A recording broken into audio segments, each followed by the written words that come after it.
ಬೇಸಿಗೆ ಅಂತಂದರೆ ಮಾವಿನಕಾಯಿ ಸೀಸನ್ನು ಸರ್ವೇ ಸಾಮಾನ್ಯ. ಎಲ್ಲಿ ನೋಡಿದರೂ ಮಾವಿನಕಾಯಿ, ಮಾವಿನ ಹಣ್ಣು ಸಿಕ್ಕೇ ಸಿಗುತ್ತೆ, ಹೌದಲ್ವಾ? ಇದು ನೋಡಿ, ನಮ್ಮನೆ ಎದುರುಗಡೆ ಇರುವಂಥ ಒಂದು ಮಾವಿನ ಮರ, ಅಲ್ಲಿ ಫುಲ್ಲು ಮಾವಿನಕಾಯಿ ಬಿಟ್ಟಿದೆ. ನಮ್ಮ ಪಕ್ಕದ ಮನೆಯವರು ನಮ್ಮ ಫ್ಯಾಮಿಲಿ ಫ್ರೆಂಡೇ ಆಗಬೇಕವರು. ಅವ್ರು ನನಗೆ ಒಂದು 5 ಮಾವಿನಕಾಯಿ ಕೊಟ್ಟಿದ್ದರು. ನನಗೆ ಉಪ್ಪಿನಕಾಯಿ ಅಂದರೆ ತುಂಬ ಇಷ್ಟ. ಈ ಚಟ್ನಿ, ಮಾವಿನಕಾಯಿ ಚಿತ್ರಾನ್ನ ಅದೆಲ್ಲ ಮಾಡೋ ಬದಲು ನನಗೆ ಈ ಥರ ಒಂದು 6 ತಿಂಗಳು, 1 ವರ್ಷ ಸ್ಟೋರ್ ಮಾಡಿ ಇಟ್ಕೊಳ್ಳೋ ಅಂಥ ಉಪ್ಪಿನಕಾಯಿ ಹಾಕ್ಕೊಂಡ್ರೆ ಅಂದರೆ ಎಷ್ಟು ಚೆನ್ನಾಗಿರುತ್ತೆ. ಸೊ ಅನ್ನ ಸಾರು, ಆಮೇಲೆ ರಸಮ್ಗೆ, ಇಲ್ಲ ಮೊಸರನ್ನಕ್ಕೆ, ಅದೆಲ್ಲದಕ್ಕೂ ಈ ಉಪ್ಪಿನಕಾಯಿ ಬೆಸ್ಟ್, ಮಾವಿನಕಾಯಿ ಉಪ್ಪಿನಕಾಯಿ. ಇಲ್ಲಿ ನೋಡಿ, ಅದಕ್ಕೆ ಏನೇನು ಬೇಕು ಅಂತ ಹೇಳ್ತೀನಿ ನಾನು. ನನಗೆ ಆ್ಯಕ್ಚುಲಿ ಉಪ್ಪಿನಕಾಯಿ ಎಲ್ಲ ಹಾಕ್ಲಿಕ್ಕೆ ಬರೋಲ್ಲ, ಹಾಗಾಗಿ ನಾನು ಅವ್ರನ್ನ ನನ್ನ ಫ್ರೆಂಡ್ನೇ ಕರೆದಿದ್ದೆ, ಸ್ವಲ್ಪ ಉಪ್ಪಿನಕಾಯಿ ಹಾಕ್ಕೊಡಿ ಅಂಥೇಳಿ. ಈ ಥರ ಮೆಂತ್ಯ ಸೀಡ್ಸು, ಮೆಂತ್ಯ ಬೀಜ, ಆಮೇಲೆ ಸಾಸಿವೆ ಸಮ ಪ್ರಮಾಣದಲ್ಲಿ ತೊಗೊಂಡು ಅದನ್ನು ಸ್ವಲ್ಪ ಬೆಚ್ಚಗೆ ಮಾಡ್ಕೋಬೇಕು. ಅದನ್ನು ಪೌಡರ್ ಮಾಡ್ಕೊಂಡು ಇಟ್ಕೊಳ್ಳಿ. ಆಮೇಲೆ ಒಂದು 100ರಿಂದ 150 ml, ನಾನು 5 ಮಾವಿನಕಾಯಿ ಹೇಳ್ತಾ ಇದ್ದೀನಲ್ಲ, ಸ್ವಲ್ಪ ಬಿಸಿ ಮಾಡ್ಕೊಳ್ಳಿ ಚೆನ್ನಾಗಿ. ಎಣ್ಣೆನ ಕಾಯಿಸಿ ಅದನ್ನು ಆರಿಸಿ ಇಟ್ಕೊಂಡ್ಬಿಡಿ.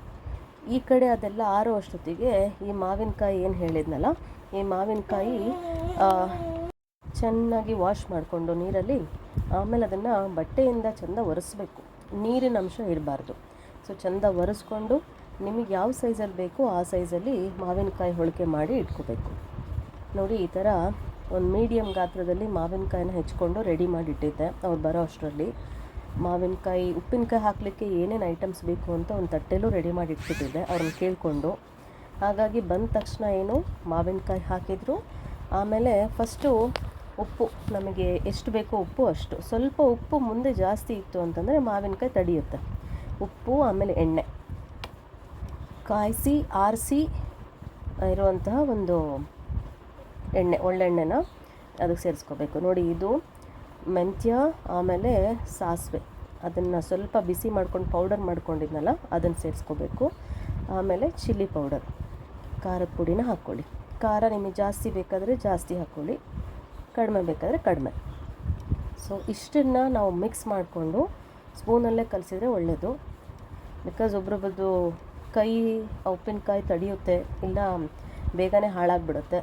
ಅದಕ್ಕೆ ನಾನೇನು ಐಡಿಯಾ ಮಾಡಿದ್ದೀನಿ ಅಂತಂದರೆ, ನನಗೆ ಬೇಕಲ್ವ ಒಂದು 6 ಮಂತ್ಸಿಗೆ, ಹಾಗಾಗಿ ಇದನ್ನು ನೀಟಾಗಿ ಒಂದು ಜಾಡಿಯಲ್ಲಿ ಸ್ಟೋರ್ ಮಾಡಿ ಫ್ರಿಜ್ಜಲ್ಲಿ ಇಟ್ಕೊಂಡ್ಬಿಡೋಣ ಅಂತ ನಾನು ಪ್ಲ್ಯಾನ್ ಮಾಡಿದ್ದೀನಿ. ಇವಾಗ ನೋಡಿ, ಲಾಸ್ಟಲ್ಲಿ ಎಲ್ಲ ಚೆಂದ ಮಿಕ್ಸ್ ಆದಮೇಲೆ ಎಣ್ಣೆ ಹಾಕ್ಕೊಳ್ಳಿ. ಈ ಥರ ಆಯಿಲ್ ಹಾಕ್ಕೊಂಡು ಚೆಂದ ಮಿಕ್ಸ್ ಮಾಡ್ಕೋಬೇಕು. ಆಯಿಲ್ ಜಾಸ್ತಿ ಇತ್ತು ಅಂದರೆ ಆ ರಸನೂ ಬಿಟ್ಕೊಳ್ಳುತ್ತೆ. ಒಂದು ಅರ್ಧ ಗಂಟೆ ನೀವು ಚೆಂದ ಮಿಕ್ಸ್ ಮಾಡಿ ಹಾಗೆ ಬಿಟ್ಬಿಡಬೇಕು, ರಸ ಬಿಡೋ ತನಕ. ನೋಡಿ, ವೆರಿ ಈಸಿ ಮೆಥಡು. ಜಸ್ಟ್ ಒಂದು 3-4 ಪದಾರ್ಥದಿಂದ ಒಂದು 6 ತಿಂಗಳು, 1 ವರ್ಷಕ್ಕೆ ಸ್ಟೋರ್ ಮಾಡ್ಕೊಳ್ಳೋ ಅಂಥ ರುಚಿಯಾದ ಉಪ್ಪಿನಕಾಯಿನ ನಾವು ಮನೇಲೇ ಯಾವ ಥರ ಹಾಕ್ಕೊಳ್ಬೋದು ಅಂತ ಈ ವಿಡಿಯೋದ ನಿಮಗೆ ಹೆಲ್ಪ್ ಆಗುತ್ತೆ ಅಂತ ಅಂದ್ಕೊಂಡಿದ್ದೀನಿ. ನೋಡಿ, ಈ ಥರ ಮಿಕ್ಸ್ ಮಾಡಿ ನಿಧಾನಕ್ಕದು ರಸ ಬಿಡುತ್ತೆ.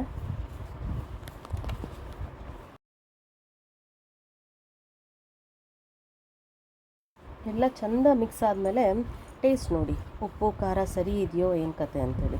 ಆಮೇಲೆ ರಸ ಬಿಟ್ಟಿದ ಮೇಲೆ ಅದು ಚೆಂದನೇ ಆಗಿರುತ್ತೆ, ಬಟ್ ಉಪ್ಪು ಖಾರ ಏನಾದರೂ ಕಡಿಮೆ ಇತ್ತು ಅಂತಂದರೆ ಸ್ವಲ್ಪ ಹಾಕ್ಕೊಂಡ್ಬಿಡಿ. ನೋಡಿ, ಇವ್ರ ಹೆಸರು ಸೌಮ್ಯ ಅಂದ್ಬಿಟ್ಟು, ಇವ್ರು ನಮ್ಮ ಫ್ರೆಂಡು. ಸೊ ಇವರೇ ನನಗೆ ಇದು ಉಪ್ಪಿನಕಾಯಿ ಹಾಕೋಕ್ಕೆ ಹೆಲ್ಪ್ ಮಾಡಿದ್ದು, ಅವರೇ ಹಾಕ್ಕೊಟ್ಟಿದ್ದು ಕೂಡ. ಅವ್ರು ಹಾಕಿ ಇಟ್ಟೋದ್ರು. ಒಂದು ಅರ್ಧ ಗಂಟೆ ಬಿಟ್ಟಾದಮೇಲೆ ಈ ಥರ ರಸ ಬಿಟ್ಟಿರುತ್ತೆ. ಎಣ್ಣೆ, ಆಮೇಲೆ ಅದೇನು ಮಸಾಲ ಎಲ್ಲ ಮಿಕ್ಸ್ ಮಾಡಿರ್ತೀವಲ್ವ, ಅದೆಲ್ಲ ಈ ಥರ ರಸ ಬಿಟ್ಟಿರುತ್ತೆ. ತುಂಬಾ ಟೇಸ್ಟಿಯಾಗಿತ್ತು. ಒಂದು ಅರ್ಧ ಗಂಟೆಯಲ್ಲೇ ನಾನು ಟೇಸ್ಟ್ ಮಾಡಿ ನೋಡಿದ್ನಲ್ಲ ತಿರ್ಗಾ, ತುಂಬಾ ಚೆನ್ನಾಗಿತ್ತು. ಈ ಥರ ನೀವು ಜಾಡಿ ಏನಾದರೂ ತೊಗೊಂಡು ಬಂದರೆ ಅದರಲ್ಲಿ ನೀಟಾಗಿ ಸ್ಟೋರ್ ಮಾಡಿ ಫ್ರಿಜ್ಜಲ್ಲೇ ಇಟ್ಕೊಂಡ್ಬಿಡ್ಬೇಕು. ಬೇಕಾದಾಗ ನೀವು ತಗೊಂಡು ಯೂಸ್ ಮಾಡ್ಕೊಳ್ಬೋದು. ಇದನ್ನು ನೋಡ್ತಾ ಇದ್ದರೆ, ಈ ವಿಡಿಯೋ ನೋಡ್ತಾ ಇದ್ದರೆ ನಿಮಗೂ ಕೂಡ ಟೆಂಪ್ಟ್ ಅನ್ನಿಸ್ತಿದೆ ಅಲ್ಲ, ಬಾಯಲ್ಲೆಲ್ಲ ನೀರು ಸುರಿತಾ ಇದೆ ಅಂದ್ಕೊಳ್ತೀನಿ. ಮೋಸ್ಟ್ಲಿ ಮಾವಿನಕಾಯಿ ಅಂದರೆ ಯಾರಿಗೆ ಇಷ್ಟ ಇರಲ್ಲ ಹೇಳಿ. ನೋಡಿ, ಈಸಿ, ಯಾರಿಗೆ ಉಪ್ಪಿನಕಾಯಿ ಹಾಕ್ಲಿಕ್ಕೆ ಬರಲ್ಲ ಅವ್ರು ಈ ಥರ ಒಂದು 4-5 ಪದಾರ್ಥ ಯೂಸ್ ಮಾಡಿಕೊಂಡು ಇಷ್ಟು ಮಿಕ್ಸ್ ಮಾಡಿ ನೀವು ಇಟ್ಬಿಟ್ರೆ ಆರಾಮ್ಸೆ ನೀವು ಡೈಲಿ ಊಟದ ಜೊತೆ ನೆಂಚ್ಕೊಳ್ಬೋದು. ಸೊ ಈ ವಿಡಿಯೋ ನಿಮಗೆ ತುಂಬ ಹೆಲ್ಪ್ಫುಲ್ ಆಗಿದೆ ಅಂತ ಅಂದ್ಕೊಳ್ತೀನಿ. Thank you. ಎಲ್ಲರಿಗೂ ನಮಸ್ಕಾರ.